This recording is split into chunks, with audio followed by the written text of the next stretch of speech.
En rejetant Christ, les Juifs ont clairement prouvé que la sagesse humaine est absolument incapable de saisir la révélation divine sans la lumière du Saint-Esprit. Les Juifs se glorifiaient de leur attachement à la parole de Dieu, du soin qu'ils apportaient à l'étudier et à conformer leur vie à ses enseignements. L'événement prouva que, sans s'en rendre compte, ils la méconnaissaient entièrement puisqu'ils rejetèrent le Messie même qu'ils se figuraient attendre. La révélation divine que Paul expose dans ce chapitre de 1 Corinthiens 2, 4, 15 nous enseigne trois choses. Dieu fait connaître par sa parole ce qu'il pense et ce qu'il fait.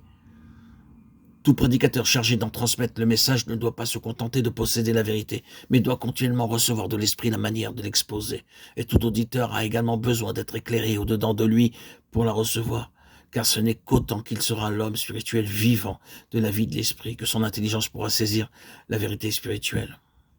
Par ce contraste entre l'esprit de Dieu et l'esprit du monde, Paul décrit d'abord dans les versets 6-9 la sagesse cachée de Dieu et ses caractères divins. Ensuite, dans les versets 10 à 13, il dit que cette sagesse divine doit être divinement révélée et que la prédication de cette sagesse doit être accompagnée de l'esprit. Il ajoute que ceux qui écoutent la prédication de cette sagesse doivent aussi recevoir l'esprit pour pouvoir la comprendre. Que même le croyant ne saurait la saisir que s'il vit d'une vie spirituelle. Et c'est seulement quand nous avons la pensée de Christ, 1 Corinthiens 2, 16, que nous pouvons comprendre la vérité telle qu'elle se trouve en Jésus-Christ. C'est là de nos jours encore ce que l'Église, ce que chaque croyant a grand besoin d'apprendre et de savoir.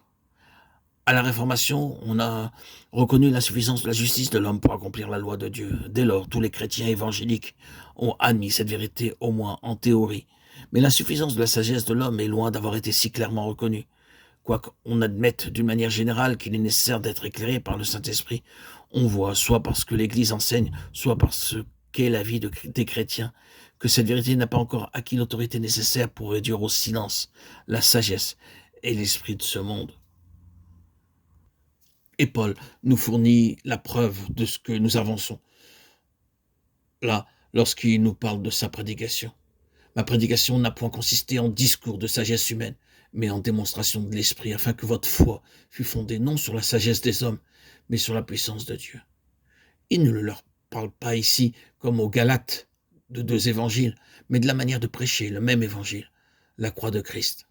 Il leur démontre que les discours pathétiques de la sagesse humaine produisent une foi qui porte le sceau de son origine, une foi qui se fonde sur la sagesse de l'homme. Tant que cette foi-là sera entretenue par les hommes et leurs moyens humains, elle pourra bien paraître prospère à leurs yeux, mais elle sera incapable de résister au jour de l'épreuve.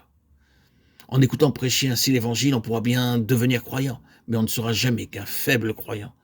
Tandis que la foi qui naît d'une prédication pleine de vie, de l'Esprit et de la puissance de Dieu en reçoit une force divine.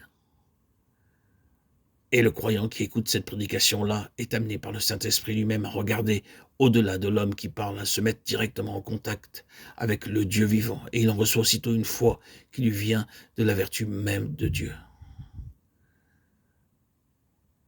Tant que la grande majorité des membres de nos églises restent faibles malgré tous les moyens de grâce qui abondent autour d'eux, tant qu'ils n'ont guère de cette foi qui vient de la puissance de Dieu, de cette foi qui surmonte le monde, qui purifie le cœur et qui produit les œuvres plus grandes, il est à craindre que cela ne vienne de l'insuffisance d'une prédication qui consiste en discours de la sagesse humaine, plutôt qu'en démonstration d'esprit et de puissance. Pour qu'un changement s'opère, soit dans la manière de prêcher, soit dans la manière d'écouter, il faut qu'il s'opère tout d'abord dans la vie individuelle de chacun des croyants.